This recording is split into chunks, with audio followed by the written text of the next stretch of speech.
Event supreme court ने एक landmark decision दिया और ये डिसीजन हमारे घरों से रिलेटेड है। सुप्रीम कोर्ट ने ये डिसीजन दिया है कि जो होम मेकर है उनकी जो एक मंथली वैल्यू है वो 30,000 रुपीज है। और इसका जो कंटेक्स्ट है वो पंजाब में क्या हुआ, 2001 में एक एक्सीडेंट हुआ था जिसमें होम मेकर की डेथ हो गई थी, जिसके बाद उनके बेटे और उनके हस्बैंड ने कोर्ट में जो केस करा और इसके बाद जो मोटर व्हीकल क्लेम ट्रिब्यूनल है उसने 2.5 लाख रुपए दिए। इसके बाद उन्होंने आगे अपील किया तो जो Punjab and Haryana high court है उसने 8.42 लाख रुपीस का क्लेम दिया।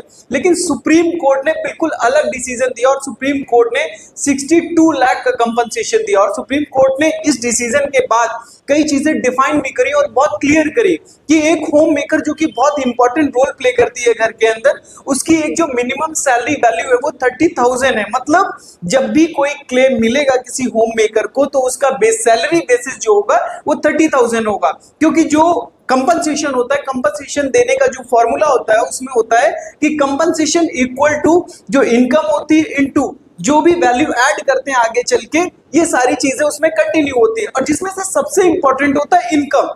इससे पहले क्या था कि एक इनकम डिसाइडेड नहीं थी होम मेकर के लिए, ये डिसीजन के बाद सुप्रीम कोर्ट ने ऐड करा और बहुत इंपॉर्टेंट बात कही कि एक होम मेकर जो कि हाउस होल्ड मैनेजमेंट का काम देखती है, मतलब एक कंपनी के सीईओ की तरह काम करती है। और दूसरी इंपॉर्टेंट बात कि वो पहली टीचर होती है घर की। और तीसरी बड़ी बात कि वो घर के इंफ्रास्ट्रक्चर में बहुत इंपॉर्टेंट कंट्रीब्यूशन प्ले करती है कि अगर उसके घर का कोई अर्नर है, जो अर्न करने वाला है, हस्बैंड है, बेटा है, वो उनको एक सपोर्ट सिस्टम प्रोवाइड करती है। कहीं ना कहीं सुप्रीम कोर्ट ने इमोशनल ना होकर के सारी चीजें प्रैक्टिकल बेसिस पे बता करके और एक मंथली इनकम डिसाइड कर दी। तो इसका मतलब ये नहीं है कि सारी फीमेल कल से अपने हस्बैंड से, अपने बेटे से ये कहने लगे कि अब हमको 30,000 जो है वो महीने का आपको खर्चा देना पड़ेगा। नहीं, 30,000 एक मंथली वैल्यू बताई गई है कि एक जो होम मेकर है वो इतना कंट्रीब्यूट करती, तो इसके बेसिस पे कंपनसेशन दिया जाएगा।